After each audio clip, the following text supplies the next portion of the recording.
जय गुरुदेव नाम किसका, जय गुरुदेव नाम किसका,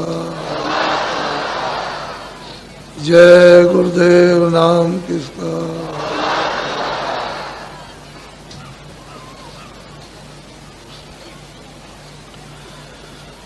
सतगुरु सतनाम तुमको लाखों प्रणाम।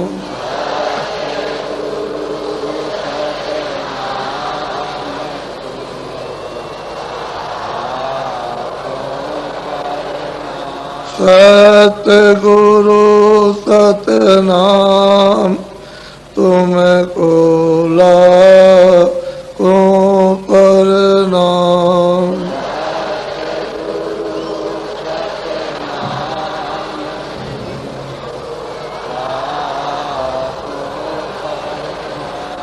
कोटिन सूरज चांद सितारे,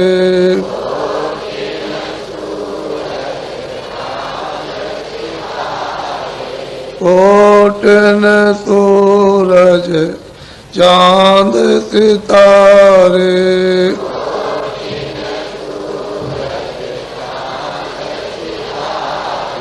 रोम रोम में करें उजारे,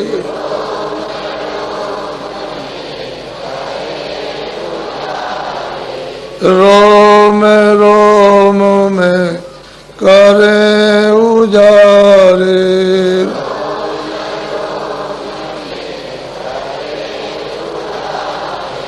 सतपुरुष करतार तुमको लाखों प्रणाम।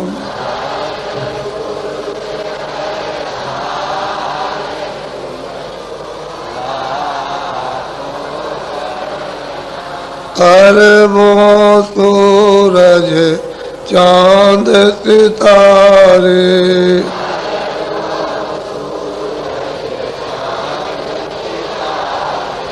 अरबों सूरज चांद सितारे,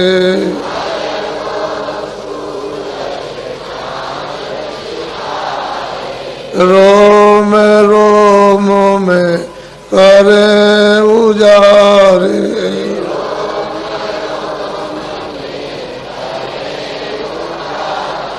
रोम रोम में करें उजारे।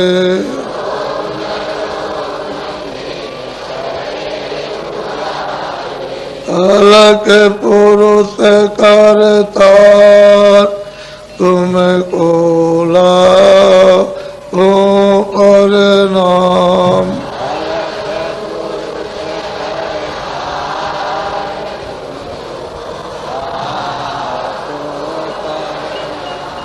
अरबों सूरज चांद सितारे,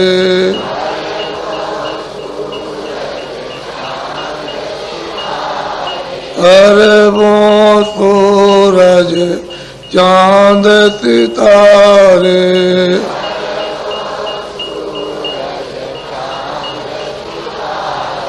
रोम रोम में करें उजारे,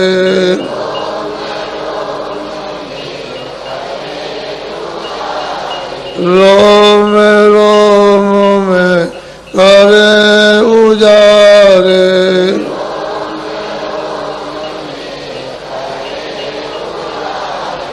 अगम पुरुष करतार तुमको लाखों प्रणाम।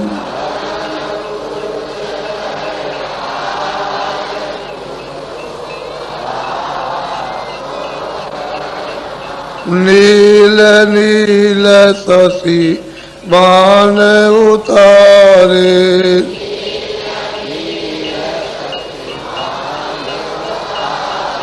नील नील शशि बाण उतारे,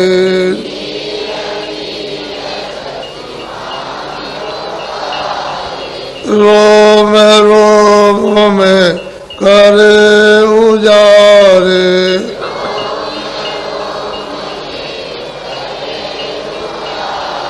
रोम रोम में करे उजारे,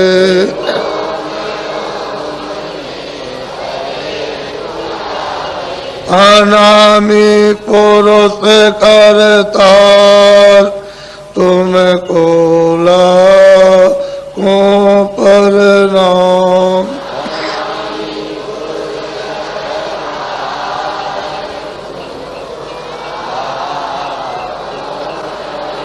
अनामी पुरुष करतार, तुमको लाखों प्रणाम।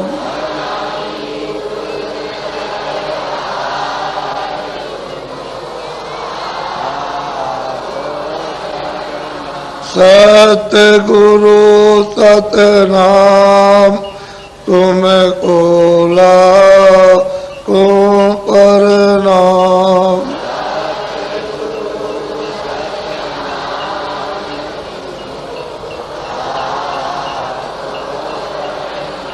तुमको लाखों प्रणाम।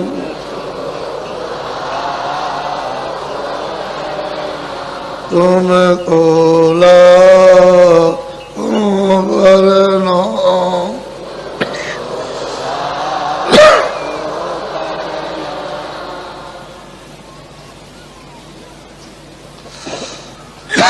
बच्चे और बच्चियों,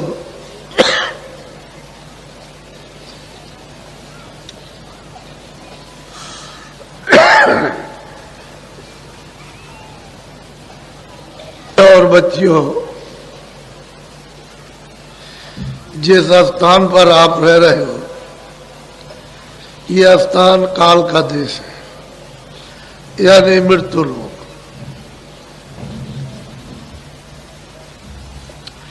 यह आपका घर नहीं है, आपका देश नहीं है, आप यहां रह नहीं सकते हो।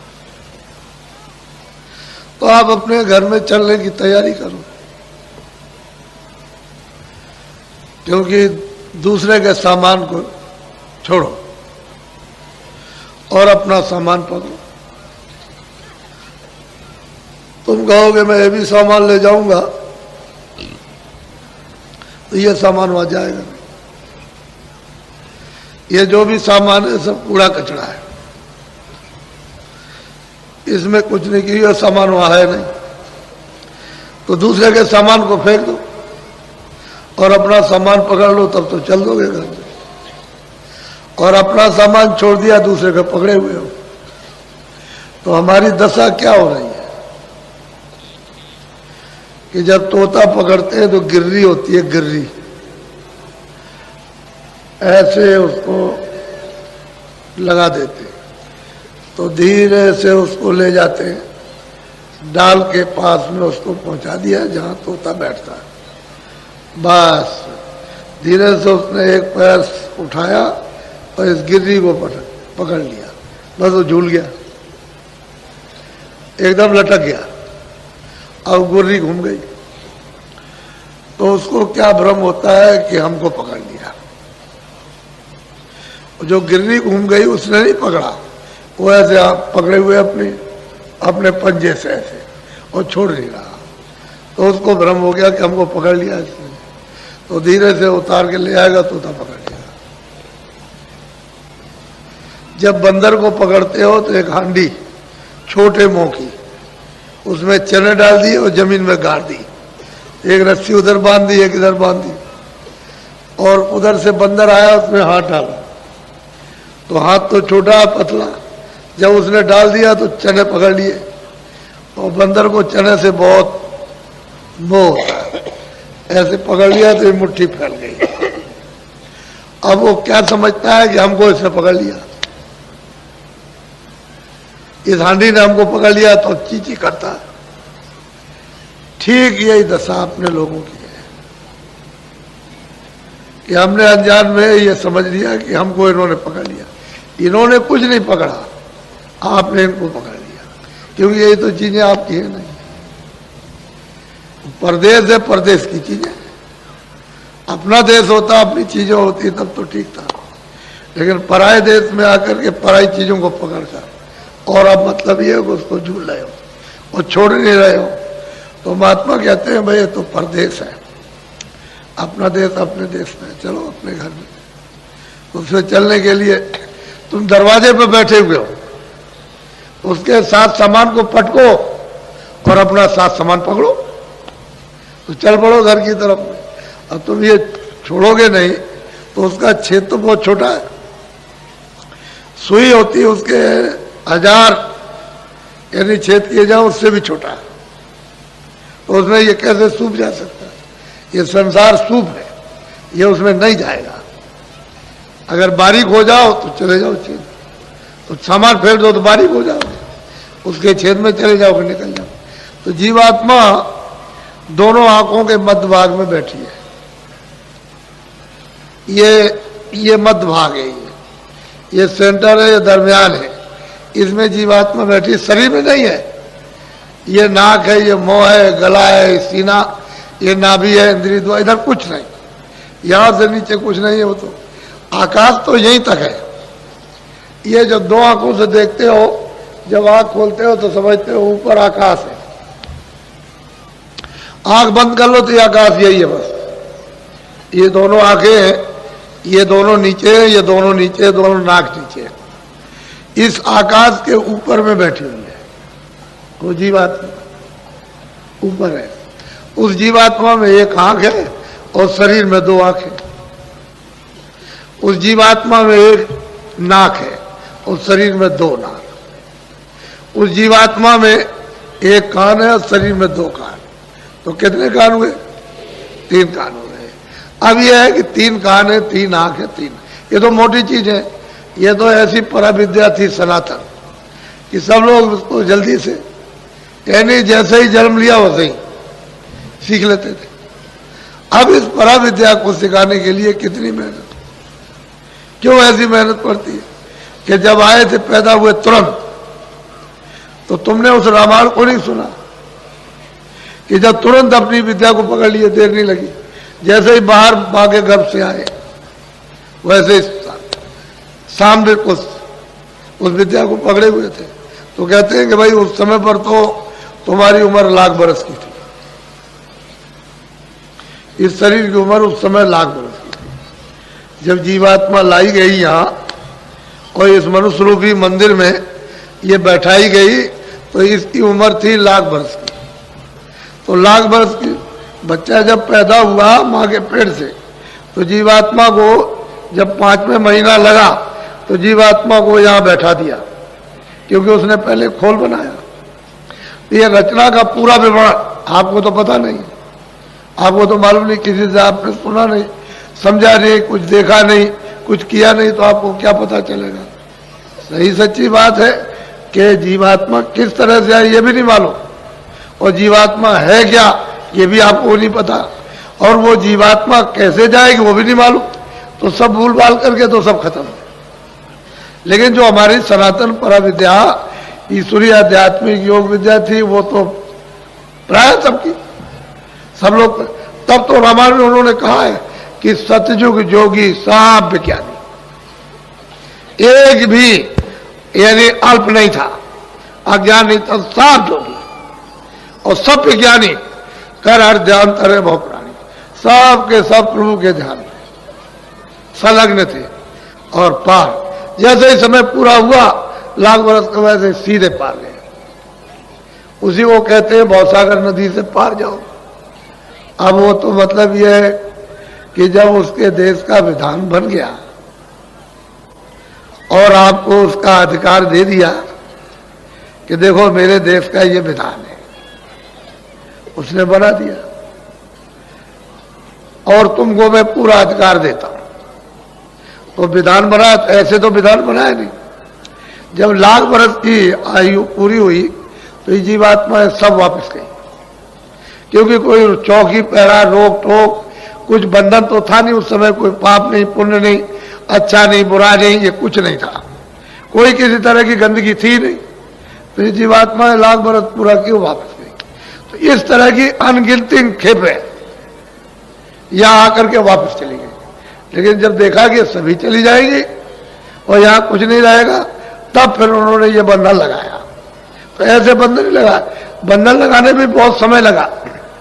अपनी शक्तियां पैदा करेंगे, उनसे तपस्या कराएंगे, फिर उसको उनको अपना हुक्म देंगे, उसके बाद फिर वो मतलब विधान बनेगा, विधान बनाने के बाद फिर सुनाया जाएगा, सुनाने के बाद तब आपको अधिकार बताया जाएगा।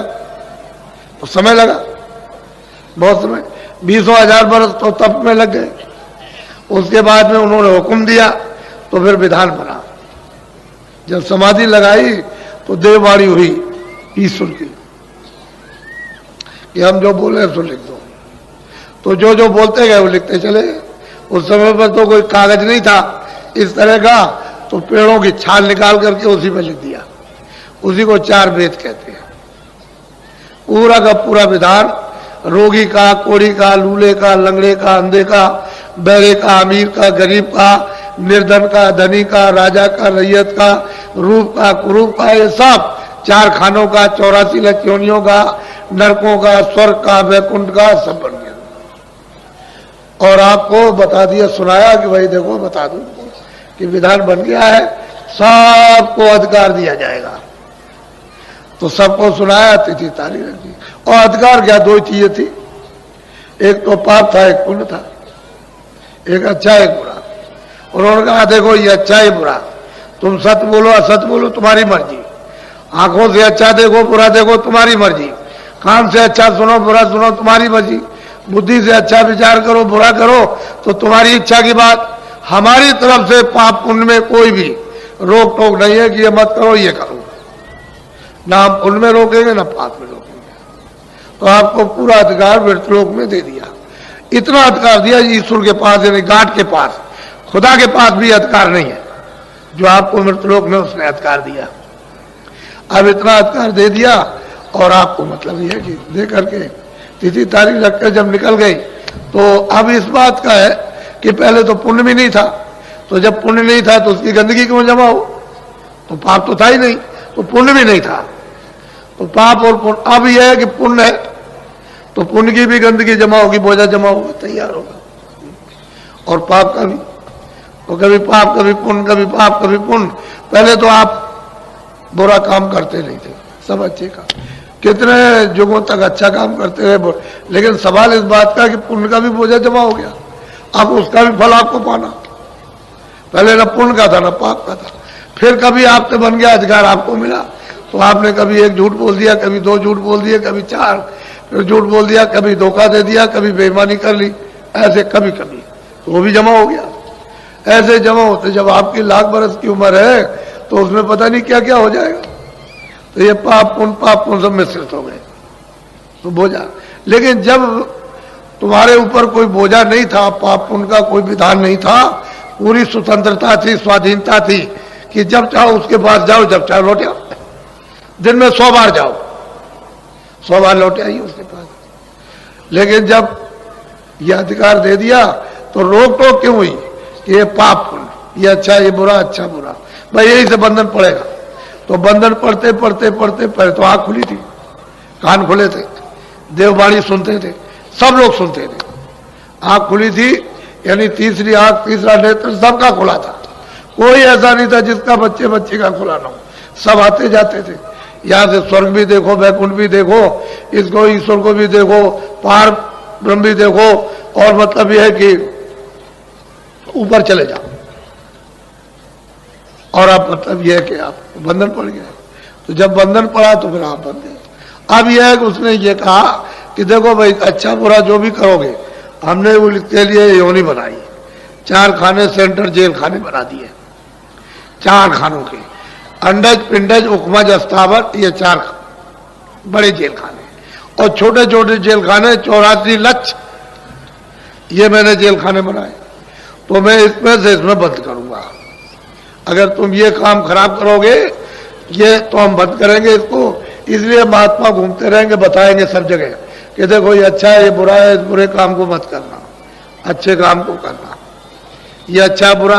तो आप लोग सचेत और होशियार रहते थे कि मैं बुरा काम नहीं करना, सब अच्छा करना। फिर उस अच्छे करने से मन बुद्धि और चित्त जब पवित्र निर्मल रहता था, तब ये कहा था कि भाई महात्माओं के पास चले जाना, वहां से तुमको रास्ता मिल जाएगा। तो आप उनके पास जाते थे, रास्ता लिया और चल दिया। लेकिन अब तो रास्ता बंद हो गया, क्योंकि उनके पास जाओगे नहीं। फिर आप मन बुद्धि चित्त को इसको पवित्र न करके गंदगी लाद लोगे।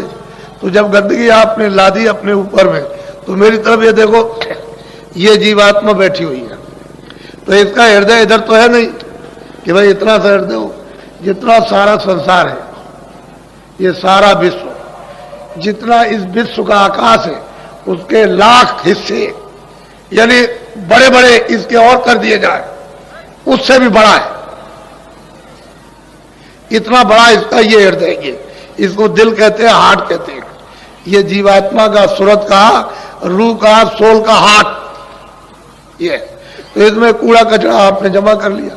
अब कूड़ा कचरा ऐसी जगह जमा किया कि न तो इधर आगी जाएगी, न पानी जाएगा, न तलवार जाएगी, न कोई तीर जाएगा, न कोई जहर जाएगा। ऐसी जगह उसने जमा कर रखा। और आप ये सोच रहे हो कि शायद हो सकता है, शायद हमारा पाप धुल गया होगा। ऐसे धुलने वाला कहां?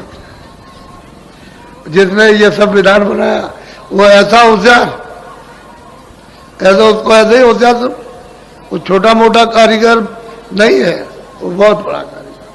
तो जीवात उसने भी बड़ी तपस्या की, बहुत तपस्या की उसने। तपस्या करते करते तब सत्पुरुष प्रसन्न हुए। तभी तो मतलब प्रसन्न होकर के ये जीवों का भंडार मांग लिया कि हमको दे दीजिए, हम रचना रचेंगे, रचना रचेंगे। तो सत्पुरुष प्रसन्न होकर के और मतलब है कि इनको ये सब जीवों को दे दे। एक छोटा सा भंडार इनके हवाले कर दिया, सुपुर्द कर दिया। अब ये यहां ले आए और ले आकर के इन्होंने, पहले तो कुछ नहीं था, जब आप जाने लगे, वापस लौटने लगे और बहुत सी जीवात्माएं वापस लौट गई, उसके बाद उन्होंने देखा तो हमारा तो मतलब इतने जुगों और इतने कल्पों तक हमने तब किया, तो उसके बाद में ये हमको मिला और ये सब चले जाएंगे तो हमारे पास क्या रहेगा। तब उन्होंने ये विधान बनाया और विधान बना करके आपको अधिकार पूरा दे दिया। वो आप जा सकते हो, लेकिन ईश्वर उनके पास नहीं जा सकते। उस प्रभु के पास ईश्वर नहीं पहुंच सकते और आप जा सकते हो। तो मृतलोक में इतना अधिकार आपको कि आप ऊपर जा सकते हो, आ सकते हो। इनको भी प्राप्त करो, ब्रह्म को भी प्राप्त करो, पार ब्रह्म को भी, और उस सच्चे मतलब यह है कि जो प्रभु, उसको भी आप प्राप्त करो, लेकिन ये नहीं जा सकते। तो असल में आप फंस गए, उलझ गए। और एक ही रास्ता आने का था, क्योंकि नाम से ही आए थे। जैसे ये बिजली आ रही है, पावर हाउस में लगा हुआ प्लग, जब तक ये प्लग रहा रहेगा और बिजली वहां से बनती रहेगी, आती रहेगी, प्लग हटा दीजिए, बिजली बंद हो गई। ऐसे ही शब्द है, नाम है, आवाज है, देववाणी है, उसी से उतर करके आई और दोनों आंखों के बीचों बीच में बैठा दी गई। तो ये डोरी पकड़े हुए थी, तभी तो आती थी जाती थी, फौरन चढ़ गई, फौरन उतर आई, फौरन चढ़ गई, फौरन उतर आई। यानी इतनी देर नहीं लगती थी, इतनी भी देर, ऐसे चढ़ गई, ऐसे उतर आई, चढ़ गई, उतर आई। सब देखती गई, सब देखती आई, सुनती गई, सुनती आई।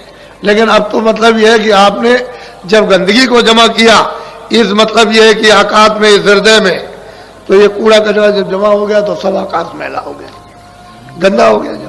तो जब गंदा हो गया तो आपकी आंख, आपके कान, दिव्य आंख, दिव्य कान, दिव्य नाक बंद हो गई, तो डोरी छूट गई। और नाम की, शब्द की, आवाज की, देववाणी की डोरी छूट गई। अब ये जीवात्मा अंधेरे में गिर गई। बस यही है। अब जब से आप गिरे अंधेरे में, अभी तक आप उजाले में खड़े नहीं हुए और वापस लौट के घर में नहीं गए।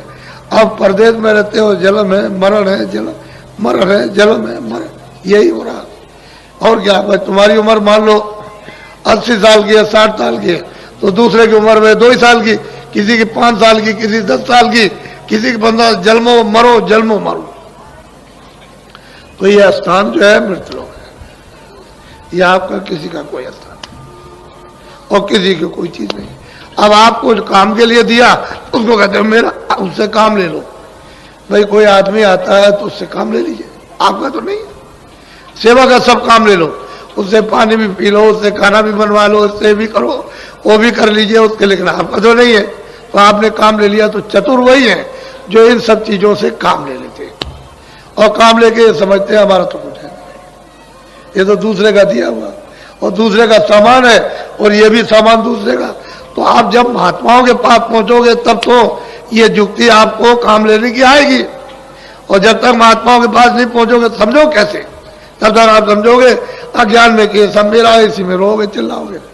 तो मोह सकल व्याधियों का मूल है, समुद्र है, समुद्र है। सागर कहते हैं उसमें डूब गए, अब ये कैसे छोड़ देगा जब उसमें डूब गए, निकालेगा कौन मोह से? संपूर्ण व्याधियां मोह से उसमें डूब गए, खजाने, उस व्याधियों के खजाने में डूब गए। अब बिना महापुरुषों के नहीं निकल सकते, तो जगा हुआ महापुरुष चाहिए। कोई दाढ़ी बाल हमारी तरफ से अगर कोई रखा ले और कहते कि भाई तुम साधु हो गए, इसका नाम साधु नहीं है। साधु नाम तो उसका है जिसकी जीवात्मा जाग जाए और उस प्रभु का साक्षात करे, उसको साधु कहते हैं, महापुरुष कहते हैं। अब वैसे साधना के लिए कोई भेष बनाओ, सफेद कपड़े पहनो, गेरू कपड़े पहनो, लाल पहनो, तुम काले पहन लो, तुम कुछ पहन लो, तुम इससे कुछ मतलब नहीं। वो बगैर दाढ़ी वाला भी प्राप्त करेगा, दाढ़ी वाला भी प्राप्त करेगा, कपड़े वाला भी, नंगा भी प्राप्त करेगा। लेकिन यह है कि वो इन सब चीजों में पता नहीं, पर तुम बन जाते हो कि हमारे गेरू कपड़े, हमारे सफेद कपड़े, हमारे काले कपड़े, हमारा ये, हमारा वो, तो इसमें समझते हो कि हम साधु हो गए। ये साधु नहीं, जिसकी जीवात्मा जाग जाए उसको कहते हैं साधु। इसको असल में चीज यह है कि आए थे अपने घर से और घर का रास्ता छूट गया, हम नहीं ले, अब चारों तरफ भटकते हो कि भाई तू बता दे, तू दे दे रास्ता, तू दे दे, इधर जा रहे चले जा रहे हो, तब तक तुम्हारा समय पूरा हो गया। क्यों? कि मनुष्य जीवन का कर्म जो पुण्य होता है मनुष्य शरीर पाने के लिए, वो तो एक एक कण इकट्ठा होता है, वो उसमें से क्या तुम करते हो उसमें से एक इकट्ठा हो गया। बाकी चार खानों के अलग अलग अलग अलग यानी कर्म पुण्य, पशु का, पंछी का, कीड़ों का, यानी इनका अलग अलग जो कर्म है और उसका जो अलग अलग पाप पुण्य वो अलग अलग जमा होता है, उसको उसी उन्हीं में मिलेगा। आपका होगा, आपको इस उन्हीं में मिलेगा। तो मनुष्य शरीर के कर्म अलग है प्राप्त करने के, और पशु इत्यादि पंछी उनके अलग कर्म है, तो उसका भोग अलग है, इसका भोग अलग है। तो आप मनुष्य शरीर का तो कोई काम करते नहीं कि आपको फिर मिल जाएगा। अब आपको तो पता है नहीं, आप तो समझ लेते हो मैंने कर लिया होगा, तो तुम्हारे समझने से क्या होने वाला? अंधेरे में क्या समझोगे? जब तक उजाला नहीं होगा तब तक कुछ नहीं समझ सकते हो। तो ये मनुष्य शरीर फिर मिलेगा नहीं, फिर आपके हाथ आएगा नहीं, क्योंकि आपने कर्म तो कोई किया नहीं। तो कितनी लंबी चौड़ी है? 84 चार खाने और 84 लक्ष्य नस्लें, यानी मतलब कितना लंबा चौड़ा ये जंगल है। कब पार करके आओगे? तब जाकर के कभी ये कब 1 बरस के लिए, 2 बरस के लिए, 10 बरस के लिए या 20 बरस के लिए तुमको समय मिला, फिर चल दिए, फिर लौट गए। मनुष्य जीवन नहीं मिलता। आपकी बार आपको मिल गया, इससे आप लोग बचे हुए समय से काम लो। हमने तो आपको यहाँ पर जो बुलाया है, ऐसा कोई आदमी समझता था कि इतने आदमी आएंगे? सब अंधेरे में थे। अभी क्या? अभी तो आप देखिएगा कल, अभी आपने देखा ही क्या? कुछ नहीं देखा। तो उससे लाभ उठाना चाहिए सबको, सबको अवसर मिलता।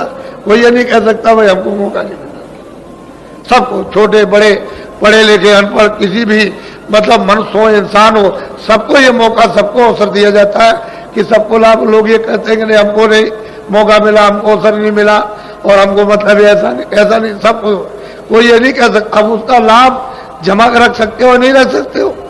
चीज दी हुई तुम्हारे पास, ये झोली है कि नहीं जिसमें तुम रखो, लेना आता नहीं है, दे दिया जाए तो फेंक देते हो ऐसे करके, तो फिर कोई क्या करेगा?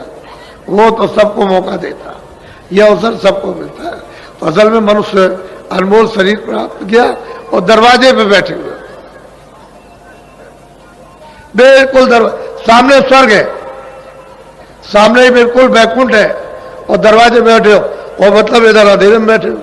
तो तुम कम से कम इतना तो करो कि अपनी जीवात्मा के ऊपर में मैल है, जो गंदगी जमा है जिससे कि वो बंद हो गई, तो उसको तो साफ करा लो। थोड़ी सी, कुछ तुम भी मेहनत करो, कुछ जो बता रहा है, जो रास्ता चलाएगा, कुछ वो मेहनत कर देगा। तो दोनों की मेहनत से अतिशय रगड़ करे जो कोई, अनल प्रगट चंदन से हुई।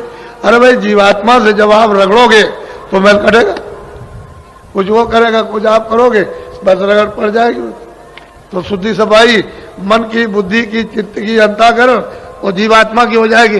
अंतःकरण उसी हृदय को कहते हैं, उसी आकाश को जिसमें ये सब कूड़ा कचरा जमा हो गया, उसी को कहते हैं सफाई। जब तक वो नहीं साफ होता तो आपको दिखाई क्या देगा? आप तो दरवाजे में बैठे हो और शरीर के बाहर बैठे हो, कोई शरीर के अंदर नहीं हो, लेकिन कूड़े कचरे की वजह से, यानी मतलब यह है कि दब गए, अब नहीं छोड़ सकते उस पर्दे को, कि उसने और आप दोनों का पर्दा एक मिल गया, जमा हो गया। अब इसका उससे संबंध, उसका इसके, तो दोनों का संबंध हो गया, बीच में वो दब गई। तो जीवात्मा तो चेतन है, वो तो जड़ है नहीं, उसमें तो आंख भी है, कान भी है, नाक भी। अब ये शरीर में काम लेने के लिए शरीर के कान है, शरीर की आंख है, शरीर की नाक है। अगर ये नहीं रहेगी तो मतलब ये है कि आप मतलब क्या देखोगे, क्या सुनोगे और क्या सूंघोगे। तो उसने बाहर से भी सुराख रखे ताकि बाहर की चीजों का बोध हो जाए, इसलिए चीज आपके पास सब कुछ है। उस दिल की उस आंट की जब हो जाती है तो देखो किस तरह से वो आकाश चमकता है। ये सूरज की रोशनी कुछ नहीं, आपको तो इसका ज्ञान है नहीं है कि भाई ये जीवात्मा में कितनी रोशनी है, कितना इसमें प्रकाश है। ये हजारों सूरज इस पृथ्वी पर उगा दिए जाएं और ये यहां जाग करके खड़ी हो जाए तो ये सब सूरजों का प्रकाश इस जीवात्मा के प्रकाश में छुप जाएगा। उस दरवाजे पर तुम बैठे हो और सब लोग बैठे उसी दरवाजे पर, लेकिन अब भेद न जानने के कारण, पता न होने के कारण आप मतलब दबे पड़े हुए हो। अब कोई जानकार अगर मिल जाए जो निकल गया, वो अगर मिले तो आपको निकाल ले, वो तो मिलता नहीं कहीं, इसलिए तुम भटकते हो और बस मतलब ये सोचते हो कहाँ मिलेगा, इधर उधर भगे, उधर भगे, उधर भगे। तो इसलिए आज ये पहला दिन है, ये प्रथम, आज 25 है, मतलब ये आपके ये फरवरी है, आज से ये शुरू हो गया। तो आप लोग बड़ी सावधानी से आओ, जितने भी अपने यहाँ प्रबंधक है, कर्मचारी है, मतलब ये ऐसे तो हमारा मन किसी से खराब नहीं, कोई किसी से भी खराब नहीं। अब आपका मन खराब हो जाए तो क्या हो, लेकिन हाँ ये नए नए लोग आते हैं तो क्या चाहते हैं कि भाई कोई जगह मिल जाए, क्या चाहते हैं कि भाई चलो गंगा स्नान करेंगे, थोड़ा बहुत पानी मिल जाए, चलो वहाँ 2, 4, 5 दिन 10 दिन रहेंगे। तो असल में चाहते हैं कि भाई दूर से आए हो तो आप थोड़ा बहुत एक दूसरे की सेवा, वो आपकी सेवा करेंगे। आप ये नहीं है कि आप ये समझते हो मैं यही रहने वाला ही मैं सेवा करूंगा, नहीं, वो जो आए हैं वो भी आपकी सेवा करेंगे, लेकिन जरा उनको बैठ तो जाने दीजिए। आप बैठने नहीं दोगे उनको तो आपको क्या इसका बोध होगा कि ये क्या करते हैं और हम क्या करते हैं। तो आपकी सेवा भी पता चल जाएगी और इनकी सेवा का भी अनुभव हो जाएगा, तो दोनों की सेवा मिल जाएगी। उसी में हो जाता है मोहब्बत प्यार। अगर ये मोहब्बत प्यार ना होता तो ये आपको रूप दिखाई नहीं देता। तो कोई बात तो जरूर है, कोई चीज है तभी तो ये बात देखने को मिल रही है।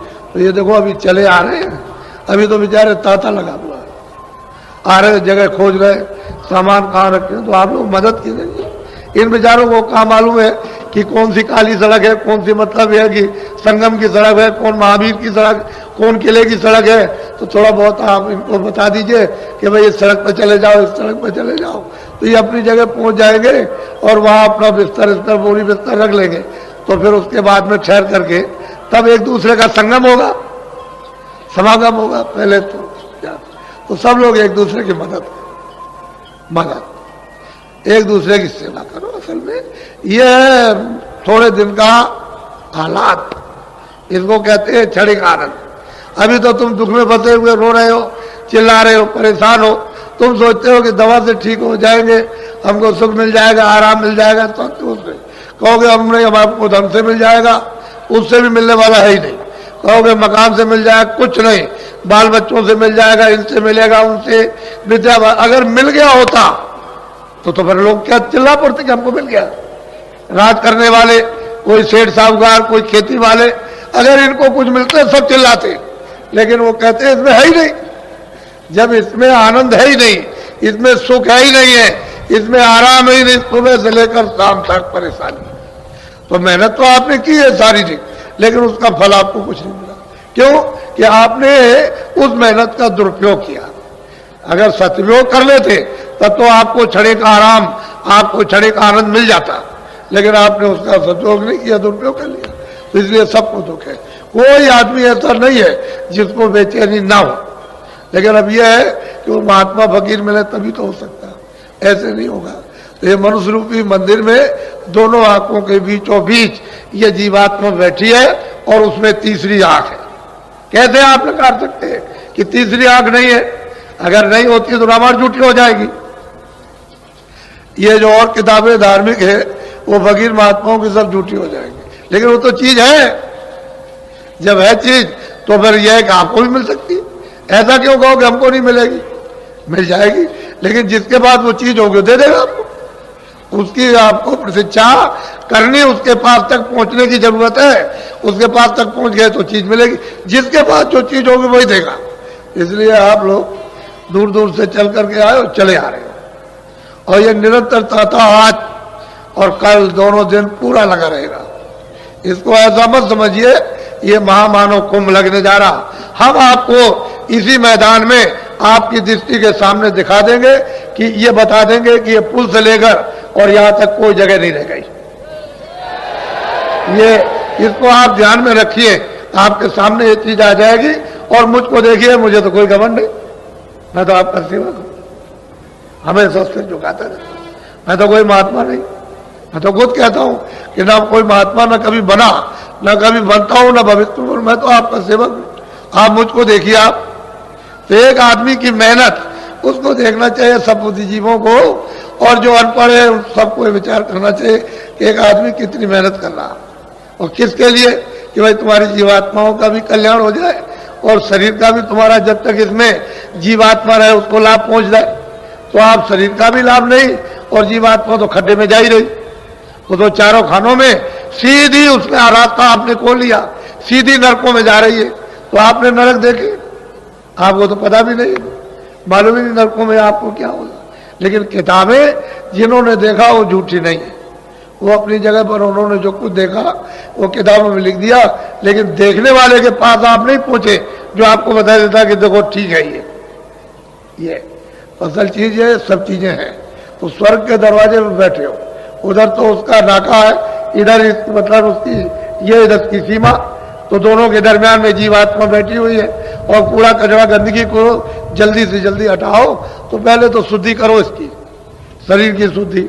आज अभी आपको आदेश मिल जाएगा, वहां चलो, वहां स्नान करो और गंगा जी देवी जी के सामने ये प्रार्थना करो आप कि आज से हम सदा जो बाकी शेष जीवन हमारा जाएगा वो शाकाहारी होगा, शाकाहारी। ये प्रार्थना गंगा जी में आज से आपको करना है, तब तो आपके मानसिक यानी मतलब है कि वो फल आपको ये प्राप्त हो, फिर आध्यात्मिक फल प्राप्त हो जाए। आप अगर इसका उल्लंघन करोगे तो बच्चा कैसे काम हो जाएगा? उसी उल्लंघन की वजह से तो ये दशा हो रही कि कितने युग और कितने कल्प अनगिनत बीत गए, तब से यहाँ बराबर तुम मतलब मार खा रहे हो। कोई तुम्हारी रक्षा, कोई हिफाजत, कोई संभाल करता है? कुछ नहीं, कोई किसी का पूछने वाला नहीं। चाहे जैसे भी काटे जाओ, पीटे जाओ, मारे जाओ, चाहे उधेड़े जाओ, कुछ किया जाए, लेकिन कुछ नहीं है। कौन सुनने वाला? पहले सोच लो आप। अभी मैं आपको सब समझा लूंगा और सब कुछ करा लूंगा, घबराने की जरूरत नहीं है। तो अभी वहां जब आदेश मिल जाएगा तो वहां पर जाना, स्नान करो और वहां नहाते रहो, देवी जी की तरफ देखते रहो और देखते रहो। कह तो बस अब हम आपसे शाकाहारी, आप में स्नान करते हैं और अब हमारा जीवन शाकाहारी अब शेष जाएगा। शाकाहारी जीवन, अनाज है, सब्जी है, फल है, दूध है, घी है, मक्खन है, अच्छे कपड़े हैं, अच्छा मकान, इन सब चीजों को सेवन करो इस शरीर के लिए, क्योंकि शरीर तो तुम्हारा है नहीं, ये तो किराए का मकान है। ये आपका तो है नहीं है जो आप गरूर करते हो कि मेरा, आपका ये नहीं है। आप तो दूसरे के मकान में थोड़े दिन के लिए रखे गए हो और उसने कहा देखो मेरे मकान को यानी मतलब सुरक्षित रखना, तोड़ना फोड़ना नहीं। अंधा बहरा लूला लगड़ा मत करना, तुम रोगी इसको मत करना, स्वस्थ रखना। इसको खाना भी दो, कपड़े भी दो, दवा भी दो, सब कुछ दो, इसको निरोगी रखो और इसमें जो जीवात्मा बैठे उसे जगा लो, इसी के द्वारा उसको पहुंचा दो अपने घर में, अपने देश में, अपने वतन में, अपने प्रभु के पास, वहां पहुंचा दीजिए। तो तुमने आपने रामायण में सुना लिखा है कि एक अनिया नामा अंग सचिदानंद प्रभु धामा, वो तो मतलब ये वो है, और तो आप रामायण को भी नहीं समझ पाते हो, तो बताओ कैसे, फिर कैसे आप समझोगे? उसके लिए आप बहुत विचार के साथ, नामदान तो आपको मैं दूंगा, रास्ता तो मैं बताऊंगा, मैं तो उसी के लिए आया हूं। मुझे तो मतलब एक कोई बात छुपा करके मैं तो सोचता हूं कि भाई जो कुछ आपको चलते जलाते मिल जाए, क्योंकि मेरा भी तो किराए का मकान है, मुझे भी तो खाली करना, तो आपको कुछ ना कुछ मिल जाए तो अच्छा ही है। गुरु महाराज तो ये आदेश दे के गए थे कि जो चीज दी है उसको रखना नहीं, दूसरों को दे देना, लोगों की जीवों के फायदे में आ जाए। तो मुझे तो वो पालन करना है कि उसका उल्लंघन करना। अब यह है कि कोई ले सकता, कोई नहीं ले सकता, वो तो मतलब ये कि उसके ऊपर निर्भर है, क्योंकि उसकी स्वतंत्रता है, उसको आजादी मिली है कि ले ले, उसको आजादी मिली फेंक दे, ये तो उसके ऊपर है। तो सब तरह का अधिकार आपको लोक में कर्म करने का मिल गया है, आप उसका उल्लंघन मत करो।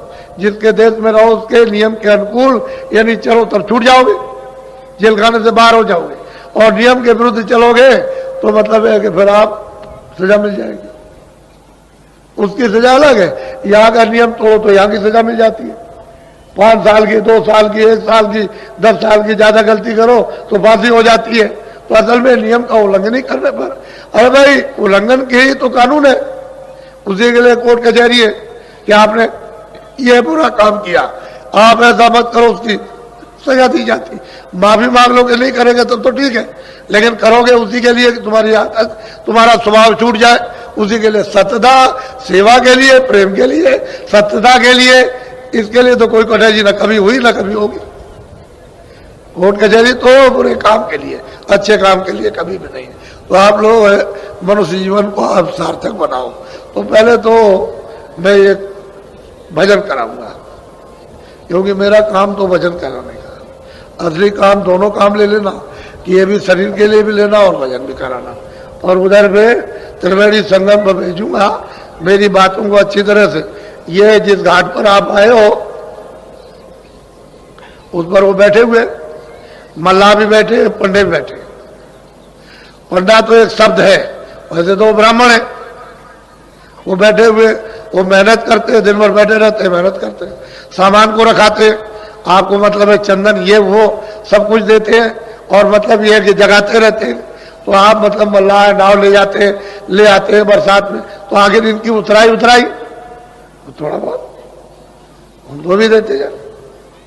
क्या बात है, अरे भाई रास्ते में तांगे में बैठोगे, इसमें बैठोगे तो थोड़ा बहुत उसको भी कि भाई मेहनत किए, चलो भाई तुम्हारी मेहनत करें तो मिले। तो सब जगह अपनी अपनी मेहनत है, वो मेहनत का।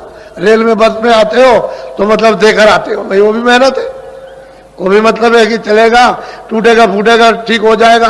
तो हर जगह अपनी अपनी जगह मेहनत है, तो सबकी मेहनत दे दो तो जल्दी निकल जाओ, जल्दी काम हो जाए। और मेहनत नहीं दोगे तो फिर जही न तही फंस जाओगे, तो बड़ा मुश्किल। इसी तरह से वो विधान बना हुआ कर्मों का, पाप का, पुण्य का, तुम उसका कर्जा चुका दो। हम तो चाहते हैं सबका कर्जा चुक जाए। जितने लोग चारों तरफ से आए, किसको किसने किसको दिया है, ये बेचारे जो है क्या मतलब ये कि 2-4 टीमें काम कर सकती है, जो सफाई करते हैं उनके लिए। तुम खुद झाड़ू लो अपने हाथ में इनके साथ, और झाड़ू लेकर के सुबह 2 बजे उठ करके सेवा करो, देखो कितना कर्जा तुम अदा किए देते हो। जिसका लिए तुमको क्या मालूम कि कर्जा कैसे चुकाया जाएगा। पानी पिलाओ, इनको बना करके खाना खिलाओ, अपने में से कुछ बना के खिला दो कि तुम भी खा लो आकर के, तो प्यार से, प्यार के साथ मोहब्बत के कर्जा चुक जाएगा। जो लाखों लाखों लिया या करोड़ों लिया है या करोड़ों किसी को दिया, तो लेना देना कर्म कर्जा बच्चा चुकेगा में ब्याज के, तो जीवात्मा छुट जाएगी, तो वापस पहुंच जाएगी। नहीं, कर्म कर्जा देना ही है। इस लोक का नियम बना हुआ कि बिना कर्म कर्जे के आप अदा किए हुए यहां से जा नहीं सकते हो। फिर महात्मा ज्ञान रूपी अग्नि जला देते हैं, उसमें फेंकवा देते हैं अग्नि को, योग रूपी अग्नि को, तो उसमें जल के खाक उसका साथ सामान तैयार कर लो, फेंकने में क्या देर लगेगी, साठ से साफ हो जाएगा। तो दिमाग, ज्ञान चक्षु, तीसरा नेत्र है यानी मनुष्य रूपी मंदिर में खुल जाएगा। यही से बैठ के स्वर्ग देखो, इसी जगह से। अरे तुमको क्या पता है स्वर्ग का? अभी किसी से पूछा जाए, तुम बहुत पढ़े लिखे हो, स्वर्ग में क्या क्या है और कौन कौन रहता है, तुम बता दोगे?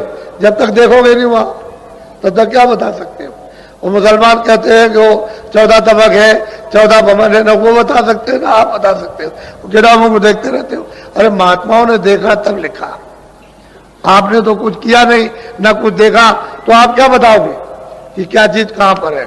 तो देखो स्वर्ग में कितनी बड़ी बड़ी नदियां, कोई स्वर्ग इतना है, ये छोटा सा, ये जितना आपका मृतलोक है, इससे जितना पूरा विश्व जो, इससे मतलब कितने करोड़ों हिस्सा ज्यादा, यानी कितना ज्यादा तो स्वर्गलोक है। उसमें कितनी बड़ी बड़ी नदियां, ये तुम्हारी सब नदी ऐसे सारे संसार की ऐसे चला दी जाए एक नदी बनाकर, तो वहां इतनी सी मालूम होगी, ऐसी ऐसी बड़ी बड़ी नदियां बह रही। अरे तुम उधर चलो उस रचना की तरफ, उस मतलब ये है कि देवलोक की तरफ में, कि यही से रास्ता जाता है सीधा। और जब तुम्हारा ये साफ हो जाएगा तो बच्चा यही से सीधा, अरे भाई जहां दूरबीन जब लगती है तो दूर की चीज पास और पास की चीज दूर, यही से दिखाई देती है। तो तुम्हारे पास तो दूरबीन है ही। आंख की सफाई होने की जरूरत है कि वो मैल चला जाए, गंदगी चली जाए, तो दिव्य नेत्र ज्ञान चक्षु खुल जाए। तो यही से बैठ के महात्माओं ने तो यही तो है, वो कहते हैं कि मुंह देव नैन, मैंने अपनी आंखों को बंद किया, बंद कर लिया। वो स्वामी जी कहते हैं दोनों आंखें बंद कर दी, ये मेरी अंदर की आंख खुल गई, तीसरी आंख, तीसरा नेत्र, दिव्य नेत्र खुल गया। वो कहते हैं मोह विलोक राम मुस्काए। मैंने उनको देखा, वो बैठे हुए कितने बड़े हैं, तो कोई इतने थे, ये सारा संसार उसके सामने करोड़ों हिस्सा ज्यादा कर दिया जाए, यानी बड़ा कर दिया जाए, उससे भी बड़े। कोई ऐसे बैठे, ऐसे इस तरह से कहते हैं, मैंने उनको देखा, वो बैठे मोह विलोक राम मुस्काए। कहते हैं वो बैठे हो, मैंने उनको देखा और मुझे देख करके हंस पड़े, मैं भी हंस पड़ा। वो कहते हैं मैं भी आता हूं, वो भी ऐसे, वो भी खुश हो गए, मैं भी खुश। तो उन्होंने रास्ता दे दिया, कह लगे चले जाओ उधर, उधर जाओ, तुम उधर जाओ। तो कहते हैं उधर मार, कहते हैं उधर गया तो खड़ा हो गया बीच में, तो उधर देखता हूं, नजर आया। कहते हैं तमाम स्वर्ग वैकुंठ की रचना को उन्होंने देखा, फिर निगाह मारी उन्होंने नीचे की तरफ, तो मृतलोक क्या है उसको भी उन्होंने देखा, फिर निगाह मारी कि नरक क्या चीज है उसको भी देखा। नहीं, उधर बहु ब्रह्मांड दिखाया। कहते बड़े बड़े ब्रह्मांड, बड़े बड़े लोग, मैंने दिमाग ज्ञान चक्षु से देखे, यही बैठ करके दोनों आंखें बंद की और यही बैठ करके मैंने उनको देखा। तो सफाई तो करो कम से कम, गंदगी कूड़ा कचरा भरे रहोगे तो कैसे हो? जब आंख खराब हो जाएगी तो कितने यत्न करते हो कि आंख किसी तरह से रोशनी दे जाए, तो तुम कितना यत्न करो। अरे भाई जहां पर ये कूड़ा कचरा जमा है वो बिना महापुरुष के कोई जानता ही नहीं, किसी को मालूम ही नहीं है, और बगैर उनके कोई साफ कर नहीं सकता, चाहे जितना उपाय करो आप। तो उनको मालूम है इसकी जुक्ति के कूड़ा कचरा किस तरह से ये साफ होगा। तो जब वो रास्ता बता देंगे, दरवाजा बता देंगे तो टालो, थोड़ी सी मेहनत निमित्त मात करो, बाकी तो वही करेंगे, बगैर उनकी मेहनत के काम नहीं होगा। तो थोड़ा निमित्त मात करो कि चलो हम भी करेंगे, तो दोनों की मेहनत जुड़ जाए तो सुलभ हो जाएगा, सहज हो जाएगा, आसान हो जाएगा। तो चीज आपके पास सब कुछ है और आपको सब बताऊंगा, घबराने की जरूरत नहीं। मैं तो सबको देने के लिए आया हूं कि सबको मिल जाए, सबका फायदा हो जाए, सबका लाभ हो जाए। हमको काले पीले नीले और सफेद से ऊंचे नीचे से क्या मतलब, मनुष्य होना चाहिए, उसमें जीवात्मा है ही। जब मनुष्य है, चलता फिरता बोलता देखता, तो जीवात्मा, तो उस जीवात्मा का बेचारी का लाभ हो जाए, ये तो चाहता नहीं। इसलिए आप लोग बड़े सौभाग्यशाली हो कि आपकी बार ये अवसर आपको 10 दिन का मिला। ऐसा अवसर आपको 10 दिन का कभी मिलता नहीं, ये बहुत दिनों के बाद पड़ा। और आज से 25 से फरवरी से और 6 मार्च तक जो इतना योग है वो इतना 100 वर्षों में भी नहीं पड़ा। ऐसा ये सुयोग है, शुभ घड़ी है, क्योंकि आध्यात्मिक शुभ घड़ी है वो मतलब भौतिक आपके पत्रा वाली नहीं, पत्रा वाली तो बराबर चलती रहेगी, वो तो बराबर गिरोह का अपना काम चलता रहेगा उसके को लिए। लेकिन ये आध्यात्मिक, ये जो जीवों के लाभ के लिए 100 वर्षों में भी ऐसा नहीं आया इस तरह का। ऐसे तो लाभ प्राप्त करते हैं जो जिज्ञासु रहे, उनको प्राप्त होता रहा, लेकिन सामूहिक लाभ नहीं प्राप्त हुआ।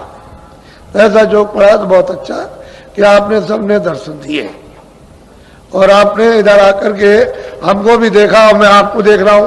मैं तो आपको चाहता ही था और पहले ही से बुला रहा था कि आप आओ भाई, असली काम अपना कर लो, नहीं यहाँ तुम्हारा कुछ है नहीं है, किसी का कुछ नहीं है।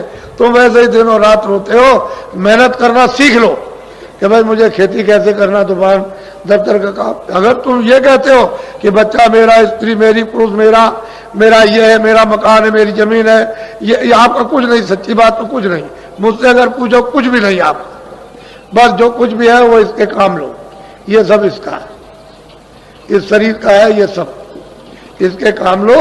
खाना, कपड़ा, दवा, दारू, ये सब इसको दो, इसकी मलहम पट्टी ठीक करो और समय पूरा होते ही ये खाली क्या कर लो, चलो जल्दी निकलो यहाँ से, हटो, अब देर से ही एक क्षण भी नहीं लगेगा। फौरन आकर के तुम्हारी आंख बंद करेगा, कान बंद करेगा, तुम्हारे मुंह बंद कर देगा, बुद्धि बिल्कुल पागल कर देगा और कहेगा निकलो जल्दी से, बस जबरदस्ती खींच कांच के निकाल बाहर कर देगा। ये सब पड़ा रह जाए। अब ये बताओ आपका कुछ है? इतना देर से चिल्ला रहे हो मेरा मेरा मेरा, कोई कहता मेरा राज है, कोई कहता मेरा ये, कोई कहता आपका कुछ नहीं है। ये तो परदेश है, दूसरे देश में आपकी चीजें कैसे हो सकती है? हाँ, दूसरे देश में जाओ, उसकी चीजों को इस्तेमाल कर लो, छोड़ के चले आओ, उसको पकड़ के नहीं लाना, वही काम में ले लो इसके लिए और छोड़ दो। रिश्तेदार जाते हैं रिश्तेदारी में तो सब चीजें वहां के बरत लेते हैं इसके लिए और छोड़ के चल देते हैं, हम चले आते। ऐसा यहां भी रखो कि सब चीजों को बतलो, छोड़ दो, क्योंकि ये तो आपका कुछ है, यही आपका नहीं है। जितने सब इकट्ठा किया है, अरे बच्चों ये मकान किराए का तुम्हारा नहीं है, जिसने इकट्ठा किया वही चला जाएगा, तो बाकी ये सब सामान ये पड़ा जड़ रहे। इसलिए इसका बोध करो, बिल्कुल एकदम बुद्धि से विवेक करो कि हाँ सत्य है कि नहीं। बुद्धि का भी एक सत्य होता है, उसको आप अच्छी तरह से धारण कर लो कि ये सत्य है, ये इधर उधर होने वाला कुछ भी नहीं। आप उसी में से धीरे से निकल आओ, जल्दबाजी करने की जरूरत नहीं, सरे सरे धीरे से निकल आओगे, निकल के तकलीफ नहीं होगी, उंगली टेढ़ी मेढ़ी नहीं होगी, कोई खरोच नहीं पड़ेगी, धीरे से निकल आओगे और निकल के एक तरफ हो जाओ। ऐसे ही लोगों ने, यानी मतलब यह है कि रहकर और अपना जीवन बिल्कुल अपने काम में ले लिया और पार हो गए। इसी मृतलोक में, इसी गृहस्थाश्रम में रह करके पार चले गए। तो अभी मैं आपको थोड़ा भजन पर बैठाऊंगा, कम से कम आधा घंटा भजन। आप सबके सब एक कपड़ा रखा करो, रुमाल रखा करो या कोई गमछा रखा करो। देवियां हैं, जरा सा धोती थोड़ा सा आगे सिर पर कर लेगी, ताकि मतलब है एक पर्दा रहे मालिक की याद करने का, भजन करने का, ताकि उसकी इज्जत के साथ यानी याद की जाए। इसलिए ये होता है, ऐसा नहीं कि मतलब है बड़े बूढ़े आते हैं तो बहुएं घर में पर्दा डाल लेती, ऐसे कि हम आपकी इज्जत करते हैं, हम आपको आदर की दृष्टि से देखते हैं, यानी आपको नमन करते हैं। इसी तरह से मालिक को याद करने के लिए थोड़ा सा इज्जत के लिए पर्दा चाहिए, उसका थोड़ा सा पर्दा डाल लो। पहले समझ लो, मन को, बुद्धि को, चित्त को, ये दोनों आंखों के बीचों बीच ये जीवात्मा बैठी है। इधर देखो, इधर ये, इसी को हिंदी में कहते हैं हृदय, उर्दू में कहते हैं दिल, अंग्रेजी में कहते हैं हार्ट। ये दोनों आंखों के मध्य भाग में बीचों बीच इसमें तीसरी आंख है, तीसरा कान है, तीसरी नाक है। दो आंख, दो कान, दो नाक शरीर में, एक आंख, एक कान, एक नाक उस जीवात्मा में। और वो कुदरती है, जहां से आई थी वहीं से लेकर के आई है। बीच में पर्दा पड़ा हुआ, उसको उतारते चले जाओ, पर्दा उतरता जाएगा, वो निकलती चली जाएगी और बिल्कुल एकदम निकल जाएगी, बिल्कुल नूरी नूर, बाकी उसमें कुछ नहीं है, नूरी नूर है, प्रकाश ही प्रकाश है, उसमें आवाज ही आवाज है, शब्द ही शब्द है, साउंड ही साउंड उसमें, दूसरी और कोई चीज इतनी सुंदर कि उससे सुंदर कोई चीज है ही नहीं इस जगत में, क्या कहीं नहीं सुंदर। वास्तविक जो उसका रूप है अरूप है। तो इसलिए आप मन बुद्धि, देखो इधर ये दोनों आंखों के मध्य में जीवात्मा अंदर बैठी है, यानी बीचों बीच में, और इसके चारों तरफ मन बुद्धि चित्त बैठे हुए। तो ये किसके कारण हरे भरे हो रहे? वैसे तो ये भी जड़ खोल है, लेकिन जीवात्मा की चेतनता से, सूरत की चेतनता से, रूह की उस चेतनता से ये सब काम करते हैं। अगर वो न रहे तो एक भी नहीं रह सकते। तो ये चारों तरफ बैठे हुए घेर कर, मन है, बुद्धि है, चित्त है, अहंकार है। तो मन को, बुद्धि को, चित्त को यही कानों के साथ रोक कर आधा मिनट, 1 मिनट, 2 मिनट, यानी, और ऊपर से जो नाम की आवाज आ रही, ऊपर की तरफ, ऊपर से आ रही, अपनी जमीन से, अपने देश से आवाज दे रहा, और वो सामने आवाज ऐसे टिकी हुई है। तभी तो कहते हैं कि आरती और कीर्तन घनाघोर हो रहा, 24 घंटे चारों जुगों से एक रफ्तार आरती और कीर्तन हो रहा, कभी बंद नहीं होता, और तुम्हारे कानों तक आवाज आती है यहां तक। लेकिन क्यों नहीं सुनाई देता? कि कान तुम्हारे गंदगी के कारण बंद, बहरे हो गए, इसलिए सुनाई नहीं देता। आंख तुम्हारी अंधी हो गई, इसलिए दिखाई नहीं देता। नाक तुम्हारी जो है वो बंद हो गई, तो सूंघने को नहीं मिलता। सब चीज आ रही उधर से, पर तुमको होश नहीं होता। तो महात्मा आते हैं कि भाई इस तरह से तुम जरा सा, थोड़ा सा इधर से ध्यान हटा के उधर ख्याल करो, देखो और नाम की डोर मिल जाए। उसी को पकड़ के आए तो उसी को पकड़ के वापस जाना, दूसरा और कोई रास्ता है नहीं। ऊपर खुले हुए मैदान, खुली हुई रचना, उधर खुले हुए लोग हैं। उधर अंधेरा नहीं है, उधर न सूरज निकलता, न डूबता, न दिन होता, न रात होती। उधर ये कोई झगड़ा नहीं, न कोई पाप होता, न पुण्य होता, न कोई दफ्तर है, न कोई खाना, न कोई पीना, न कोई मार, न कोई काट, न धोखा, न बेईमानी, न कोई मल है, न कोई मूत्र है, कुछ नहीं है, न कोई आना नहाना। अरे उधर तो खुली सृष्टि देव, सुंदर, खूबसूरत, ऐसी है कि दिनों रात अगर उसका वर्णन करते रहो तो क्या, कुछ नहीं। इसलिए मैं आपको बैठा हुआ भजन पर। देखो भजन करने के तरीके ऐसे भी बैठ सकते हो, ऐसे भी बैठ सकते हो। इसमें तकिया रख लो, जमीन में बैठ जाओ, चारपाई चौकी हो, उस पर हाथ रख लो, हर तरह से कर सकते हो। उसमें कोई दिक्कत वाली बात नहीं है कि शारीरिक तो कोई कष्ट है ही नहीं, बस मन बुद्धि चित्त की बस घेराघारी करनी कि बाहर थोड़ी देर के लिए नहीं जाने देना, कोई काम में, काज में, लड़ाई में, झगड़े में, मार में, पीठ में, इसमें कुछ नहीं। अच्छा बैठ जाओ, आप भजन में बैठ जाओ, आंख और कान बंद करो, सुनो तो ऊपर की तरफ ध्यान से, बैठ जाओ भजन पर, आंख और कान बंद करो।